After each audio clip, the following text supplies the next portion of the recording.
dito rin tayo bumili ng ating string. Guitar Center. Bumili tayo ng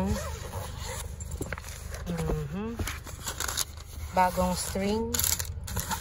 Papalitan natin yung string natin. Mag-try tayo ng iba.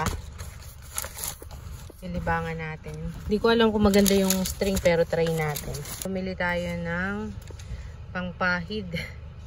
Sa steel, sa nylon para medyo maganda-ganda yung ano ng ating kamay. Bumili ako ng bagong handle. Guitar handle. Cute yung kulay. And syempre yung ating guitar case. And fit naman. Maganda yung ating nabili. Simple lang. Meron dong mga masyadong masalimuot na masyado ng mamahalin. Pwede nitong mumurahin. Ayan. Happy!